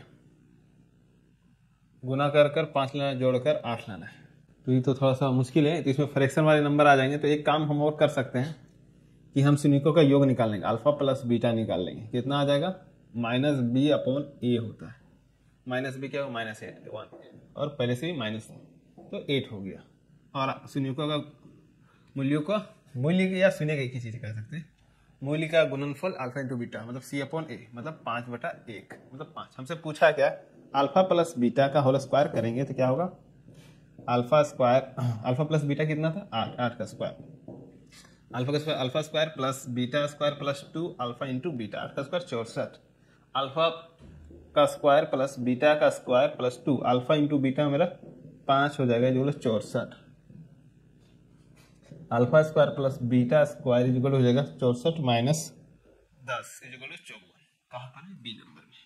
चलिए नेक्स्ट क्वेश्चन की ओर बढ़ेंगे हम। अब हमको क्या मूल्य पूछा द्विघात समीकरण x² minus bx minus cx equal 0, तो सिंपल सा है, हमको x अगर निकालना है तो क्या होता है -b plus minus root under b² minus 4ac upon 2a। अब देख लीजिए जहाँ पे होगा वही answer, -b plus minus b² minus 4ac upon 2a, यही तो लग रहा है। चलिए नेक्स्ट क्वेश्चन की ओर बढ़ेंगे। क्वेश्चन नंबर 17 देखते हैं। यदि x इक्वल टू 2 है, अगर x का मान हमें 2 दे दिया है, दोनों समीकरण 2x² plus 2x plus p equal 0 तथा qx² plus qx plus 18 equal 0 है का एक उभनिष्ठ मूल्य हो तो q माइनस p का मान, मतलब बोल रहा है कि x का मान जो 2 है इसका मूल्य है और x का मान 2 इसका भी मूल्य, मतलब दोनों का समान मूल्य है। तो पूछ रहा है p और q का मान पहले निकाले, उसके बाद हमें फिर बताएं कि q माइनस p क्या होगा। तो चलिए देखते हैं। अगर x इक्वल टू हमें 2 दे दिया तो पहला समीकरण हमको क्या दिया था 2x² plus 2x plus p equal 0, तो यहाँ पर x का मान रख के हम p निकाल लेंगे। तो 2x का मान यहाँ पर रखते हैं 2 का वर्ग plus 2 into 2 plus p equal 0, तो 2 का वर्ग करेंगे तो 4 इंटू 2 इंटू 4 प्लस 2 2 जा 4 प्लस p इक्वल 0। तो यहाँ जरा गौर करें, 2 चौक 8 प्लस 4 प्लस p इक्वल 0, तो p इक्वल क्या होगा 8 4 12, इधर आएगा तो -12, p का मान -12। फिर से अगर हम उसी तरह करें, फिर से x का मान 2 दिया हुआ, अब समीकरण चेंज हो जाएगा। समीकरण क्या है मेरा qx² plus qx plus 18 equal to 0। अब जरा देखिए x का मान हमें क्या दिया 2, तो q 2 का वर्ग करेंगे plus q into 2 plus 18 equal to 0। अब देखिए 2 का वर्ग होगा 4 q plus 2q plus 18 equal to 0, तो क्या हो जाएगा यहाँ पर 2 4 6q प्लस 18 उधर जाएगा तो -18, 6 का टेबल में 18 3 बार में, तो क्यू इक्वल क्या होगा -3। अब क्यू का वैल्यू आ गया। अब क्वेश्चन पे आते हैं। अकॉर्डिंग टू क्वेश्चन मतलब प्रश्न अनुसार क्यू माइनस पी दिया है हमें, क्यू माइनस पी का वैल्यू पूछा है। क्यू क्या है आपका -3 है, माइनस पी का मान क्या है आपका -12 है, तो -12 कर देंगे। तो क्या होगा -3 माइनस माइनस प्लस 12। अब देखिए 12 में 3 जाएगा तो क्या बचेगा, 12 में 3 जाएगा तो 9 बचेगा। अब देखिए ऑप्शन कहाँ है, 9 सी नंबर है, ये हमारा आंसर होगा। आई थिंक आपको ये क्वेश्चन समझ में बहुत ही सिंपल था, बस एक्स का मान दोनों समीकरण में रख के पी और क्यू का मान निकलना था, फिर क्यू और पी को दोनों को घटा देंगे तो आंसर आ जाएगा। चलिए नेक्स्ट क्वेश्चन की ओर हम बढ़ेंगे। क्वेश्चन नंबर 71, 5 के प्रथम 7 गुणाजों का मध्य निकाल। क्या लिखना, मध्य। तो 5 के प्रथम 7, तो 5 का गुणाज लिखते हैं, 5 एकम 5, 5 दूना 10, 5 तिया 15, 5 चौके 20, 25 25, 30 और 35। इनका हम क्या निकालना, मध्य निकालना है। तो मध्य निकालने के लिए क्या करना होगा, इनका योग। तो 5 plus 10 plus 15 plus 20 plus 25 plus 30 plus 35 बता कितना था, गुना 7 था। तो 15 15 30 30 और 20 50 50 और इधर हो गया 30 80 और इनको जोड़ेंगे तो ये हो जाएगा आपका 60 80 और 60 140 140 बटा 7 7 का डबल से काट देंगे तो 20 कितना आ जाएगा, 20 आ गया। कहाँ पर 20 है, बी नंबर में। चलिए नेक्स्ट क्वेश्चन की ओर हम बढ़ेंगे। माध्यक पूछा हुआ है, क्या पूछा हुआ, माध्यक। तो माध्यक के लिए जो हमको डाटा दिया उसको पहले हम तो आरोही क्रम में अरेंज करेंगे, मतलब छोटा से बड़ा में। सबसे छोटा नंबर देखिए 20 13 18 25 6 15 21 9 16 8 22, सबसे छोटा 6 है, उसके बाद 8 है, उसके बाद 9 है, उसके बाद आपका क्या है 6 हो गया, 9 हो गया, 8 हो गया। अब इनसे छोटा हमें लग रहा है 13 है, 13 भी हो गया। उनसे छोटा हमें लगा 15 है, 15 भी हो गया। उससे छोटा लग रहा है 16 भी हो गया। अब इन सब से छोटा हमें लग रहा है 18 हो गया। 18 से छोटा आपका 20 है, 20 हो गया। 20 से छोटा आपका 21 लग रहा है, 21 से छोटा 22 है, और 22 से छोटा आपका लास्ट में बचा हुआ 25। 22 से छोटा आपका लास्ट में बचा हुआ 25। अब इन्हें काउंट कर ले, 1 2 3 4 5 6 7 8 9 10 11 11। तो हमको माध्यक पूछा हुआ, माध्यक का n + 1/2। तो n कितना है, 11 + 1/2, तो कितना हो जाएगा 12/2। तो मतलब 6 हो जाएगा। 6 नंबर में कौन आ रहा है जरा देख ले, 1 2 3 4 5 6, 6 नंबर में 16 आ रहा है। ये आपका बी आंसर हो गया। आई थिंक आपको समझ गया कौन सा आंसर है। नेक्स्ट क्वेश्चन 30 नंबर, बहुलक। बहुलक सिंपल है, सबसे अधिक बार कौन सा नंबर आए वही बोला। तो जरा देखते हैं, सबसे अधिक 23 एक मरतबा आया है, 15 भी एक मरतबा आया, 25 1 2 3, सबसे ज्यादा 25 आया है 3 बार, तो बहुलक 25 हो गया। नेक्स्ट क्वेश्चन, एक बार बारह में माध्यक 40, माध्य का 38 पॉइंट आपका कितना है 2 है, तो इसका बहुलक क्या होगा। ठीक है, इसका हमको बहुलक पूछा गया है कि क्या होगा। तो हमको पता है बहुलक, हमको पता है बहुलक इज इक्वल टू होता है 3 माध्यक 3 गुना माध्य का -2 गुना माध्य, यही होता है। तो माध्य का कितना दिया हुआ है 40 -2, माध्य कितना दिया हुआ है, माध्य दिया है 38.2, 40 120 हो जाएगा, -4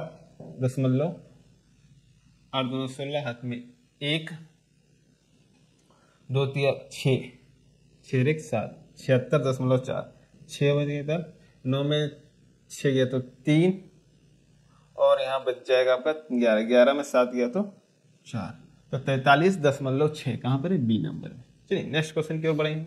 नेक्स्ट क्वेश्चन, यदि x +3 x +5 x +7 एवं x +10 का माध्य 9 है तो माध्य x का मान बताएं। तो माध्य हमको दे दिया है।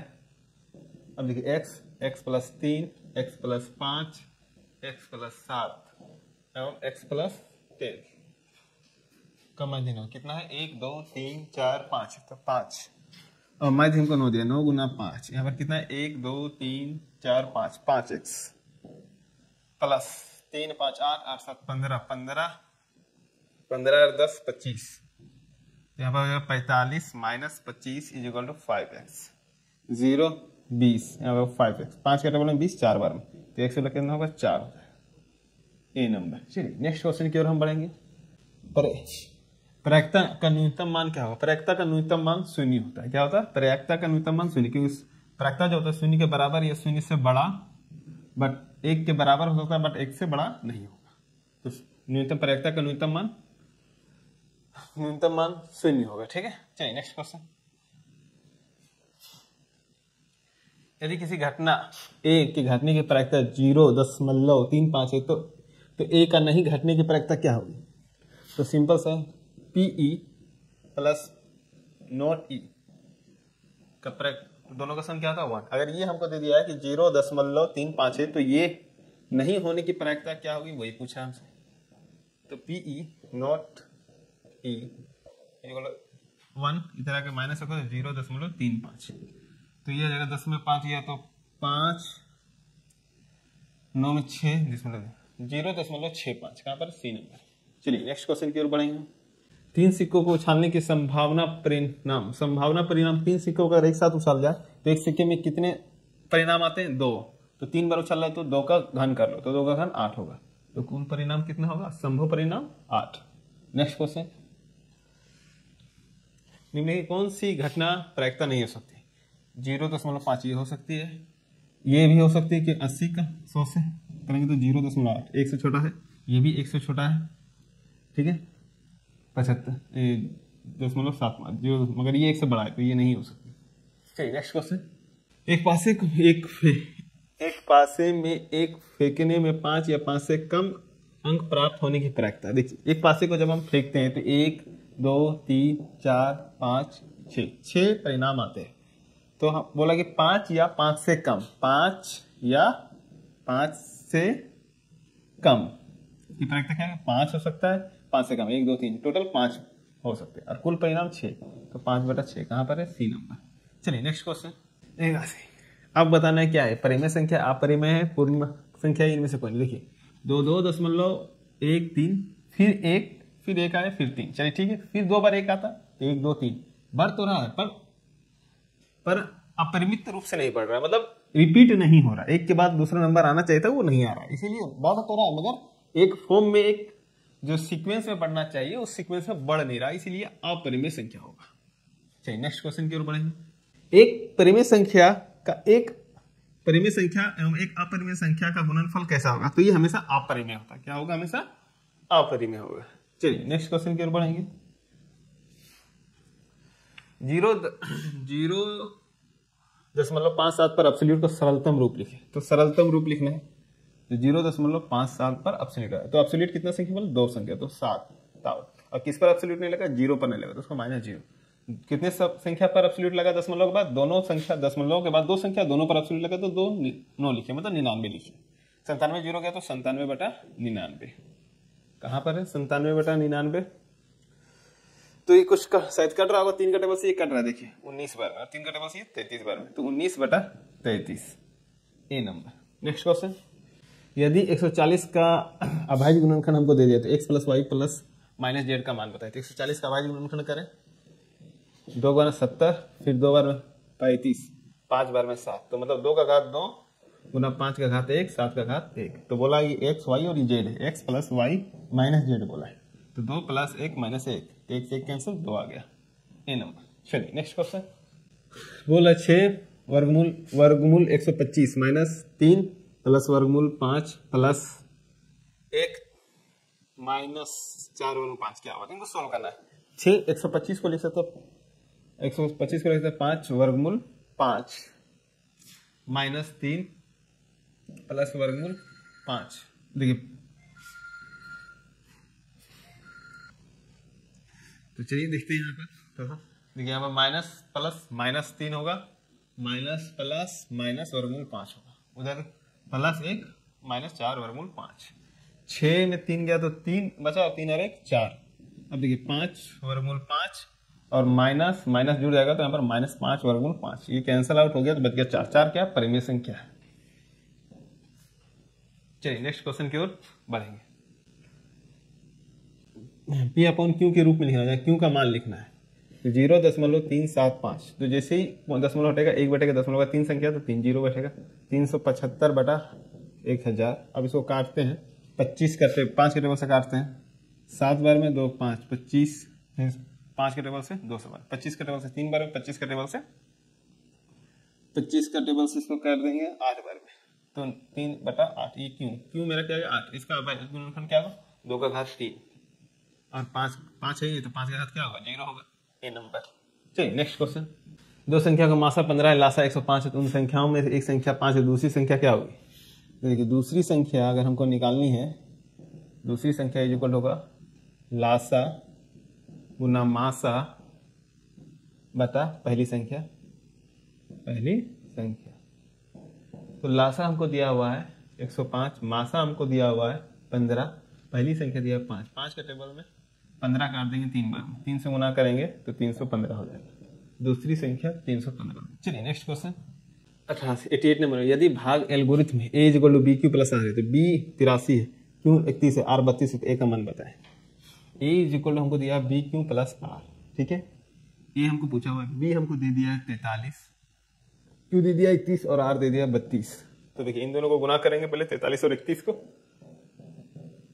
3 4 क्रॉस 9 12, 3 4 9 13, हाथ में 1 3 1333 प्लस 32, तो कितना हो जाएगा 5 6 3 1, मतलब 1365। कहाँ पर है ए नंबर है। चलिए नेक्स्ट क्वेश्चन की ओर बढ़ेंगे हम। 89। यदि क्यू एक धनात्मक पूर्णांक है तो निम्नलिखित में से कौन सा धनात्मक सम पूर्णांक होगा। तो सम होने के लिए हमेशा शेषफल में क्या होना चाहिए, हमेशा शेषफल में होना चाहिए क्या आपका, या तो 0 या तो फिर यहाँ पर सम संख्या होना चाहिए। बाकी यहाँ पर हर जगह क्या विषम है, यहाँ पर विषम, यहाँ शेषफल कुछ नहीं है, क्या है 0 है, तो ये आपका हो गया। चलिए नेक्स्ट क्वेश्चन की ओर बढ़ेंगे। निम्नलिखित में किसका दशमलव प्रसाद संत होगा। तो किसका संत होगा, तो देखिए 700, जैसे हम इसका 700 का लिखेंगे तो क्या हो जाएगा 7 गुना 2 गुना 5। देखिए 2 और 5 के अलावा 7 आ गया, तो ये होगा नहीं। यहाँ देखिए ये कर रहा है पूरा, ये कैंसल आउट हो जा रहा है एक बार में। 7 का क्यूब क्या होगा, 7 का क्यूब होता है 343, तो ये कट जा रहा है पूरा ऊपर ऊपर, तो ऊपर में बच गए 1 और नीचे बच गए 2 और 5। तो देखिए 2 और 5 अलावा है, तो यही आपका संत दशमलव होगा। चलिए नेक्स्ट क्वेश्चन की ओर बढ़ेंगे। Sine theta into cos theta का व्याकृत्मक क्या होगा, विद क्रम क्या होगा। तो साइन थीटा को पहले सोल्व करें, sine theta into cos theta upon coat को लिखा है sine theta, sine theta cancel, cos theta का व्याकृत्मक 1 upon cos theta, 1 upon cos theta के बराबर क्या होता है सेक थीटा होता है। कहां पर सी नंबर। चलिए नेक्स्ट क्वेश्चन। कोट 12 थीटा, कोट 38, कोट 42, कोट 60, कोट 78। तो देखिए कोट 12 सबको अरेंज करके लिए, जिसको जोड़ने पर 90 हो रहा है, इनको जोड़ने पर 90, तो एक साथ लिख रहे हैं कोट 78, कोट 38, कोट 52 और कोट 60। तो देखिए कोट 90 माइनस 78 12 आ जाएगा, और इधर कोट 78 रहने देते, प्लस सॉरी सब इंटू में, प्लस में कोई नहीं, फिर कोट 90 माइनस 52 कर देते हैं और कोट 52 रहने देते हैं, और कोट 60 रहने दे रहे। तो कोट 90 माइनस थीटा बराबर होता है टेन थीटा, टेन 78 और कोट 78, यहाँ पे हो जाएगा टेन 52 और कोट 52, और कोट 60 का वैल्यू होता है 1/√3। देखिए ये कैंसिल हो गया, क्योंकि इनको दोनों का सम 1 होता है, इन दोनों का सम 1 होता है 1/√3, तो जोड़ेंगे तो 1/√3 सी नंबर। चलिए नेक्स्ट क्वेश्चन। कोसेक 90 माइनस थीटा इंटू कोस 90 माइनस थीटा क्या होगा। तो देखिए कोसेक 90 माइनस थीटा बराबर आपका होता है सेक थीटा, क्या होता है सेक थीटा, इंटू कोस 90 माइनस थीटा बराबर होता है साइन थीटा, और सेक थीटा को लिख सकते हैं 1 upon cos theta into sine theta, और sine theta upon cos theta is equal to होता है टेन थीटा, बी नंबर। चलिए नेक्स्ट क्वेश्चन की ओर बढ़ेंगे हम। यदि sine theta is equal to वर्गमूल 2 कोस थीटा, तो सेक थीटा का मान क्या होगा। साइन थीटा कोस थीटा इधर आ जाएगा, कोस थीटा इक्वल होता है वर्गमूल 2, sign theta upon cos theta होता है टेन थीटा इक्वल होता है वर्गमूल 2, क्या होता है वर्गमूल 2। अब देखिए दोनों तरफ वर्ग कर देते हैं, हमको सेक थीटा का वैल्यू पूछ दिया है, दोनों तरफ वर्गमूल करते तो ये होगा ten square theta is equal होगा, इधर 2 का वर्ग करेंगे वर्गमूल तो 2, तो टेन स्क्वायर थीटा बराबर लिख सकते हैं sec square theta minus 1 is equal to 2 होगा। तो sec square theta is equal to 2 plus 1 हो जाएगा, माइनस 1 हो जाएगा प्लस 1, तो sec square theta is equal to 3, तो सेक थीटा इज इक्वल होगा वर्गमूल 3। वर्गमूल 3 कहाँ पर है? बी नंबर में। चलिए नेक्स्ट क्वेश्चन की ओर हम बढ़ेंगे। 3 10 स्क्वायर थीटा, देखिए 3 10 60 का वैल्यू क्या होता है? वर्गमूल 3 का होल स्क्वायर, तो 3 वर्गमूल 3 का स्क्वायर 3 9, ये आपका सी नंबर हुआ। चलिए नेक्स्ट क्वेश्चन, यदि ए बी सी किसी त्रिभुज के ए बी सी कौन है तो cosec A plus B upon 2 का मान क्या होगा? तो देखिए 3 कोण, angle A plus angle B plus angle C, या ए बी सी तीनों का सम क्या होगा? 180 होगा। हाँ ठीक है, तो a plus b is equal to क्या होगा? 180 माइनस सी, ये होना चाहिए। ठीक है, यहाँ तक किसी को कोई दिक्कत नहीं। अब जरा आगे देखिए, अब हमको पूछा है कि cosec A plus B upon 2 पूछा हुआ है। ठीक है, एक जगह देखिए इधर 2 से डिवाइड और इधर भी 2 से डिवाइड कर देते हैं। एक सेकंड, इसको तो क्वेश्चन हो रहा है, तो ये ए प्लस बी अपॉन 2 यहाँ हो जाएगा 90 minus C upon 2, 90 minus C upon 2 हो जाएगा। अब क्वेश्चन में आते हैं कि cosec A plus B upon 2 क्या होगा? देखिए कोसेक ए प्लस बी बराबर लिख सकते हैं 90 माइनस सी अपॉन 2। हमको पता है कोसेक 90 माइनस सीटा बराबर क्या होता है? Sec theta. सेक थीटा की जगह क्या होगा? सी अपॉन 2। कहाँ पर है? ये बी नंबर में। ठीक है, चलिए नेक्स्ट क्वेश्चन की ओर हम बढ़ेंगे। यदि किसी वृत्त की त्रिज्या के गुनी हो जाए तो पुराने और नए वृत्त का क्षेत्रफल क्या होगा? तो देखिए मान लेते हैं पुराना त्रिज्या आर था। पुराना त्रिज्या क्या था? आर था। और नई त्रिज्या जो हो जाएगी वो के आर हो जाएगी। तब अब दोनों का क्षेत्रफल, नए और पुराने क्षेत्रफल बटा नए क्षेत्रफल वृत्त का। ठीक है, तो पाई पुराना त्रिज्या आर, ठीक है, पाई और नया त्रिज्या के आर स्क्वायर, पाई से पाई कैंसिल, तो आर स्क्वायर अपॉन के स्क्वायर और आर स्क्वायर कैंसिल, 1 तो 1 अपॉन के स्क्वायर, के अनुपात 1 अनुपात के स्क्वायर का सी नंबर। नेक्स्ट क्वेश्चन की ओर हम बढ़ेंगे। 2 चक्रों में 42 सेमी व्यास वाले पहिए द्वारा तय की गई दूरी, तो पहले पहिए का परिधि निकाल लेते हैं। पहिए का परिधि तो क्या होगा? पाई डी भी होता है परिधि निकाले, क्योंकि व्यास दिया है तो किस त्रिज्या में चित्र करें। 22/7 और डी दिया 42, काट देंगे तो कितना? 6 बार 6 दूना 12, 12 1 13 सेंटीमीटर। 2 चक्कर बोला है, तो 2 चक्कर में कितना दूरी तय करेगा? तो 2 गुना 132, तो 264 सेंटीमीटर। कहाँ पर है? ए नंबर। चलिए हमारा शतक वाला क्वेश्चन आ गया है, 100 नंबर शतक। 100 नंबर। एक वृत्त जिसकी त्रिज्या 8 सेमी, उसकी परिधि पर A B C M D 4 बिंदु है, तो ए बी सी डी एक वर्ग है, तो ए बी सी डी का क्षेत्रफल बताएं। देखिए ये एक मेरा वृत्त है, यहाँ देखिए ए मेरा वृत्त है, इस पर 4 बिंदु और ये वर्ग है।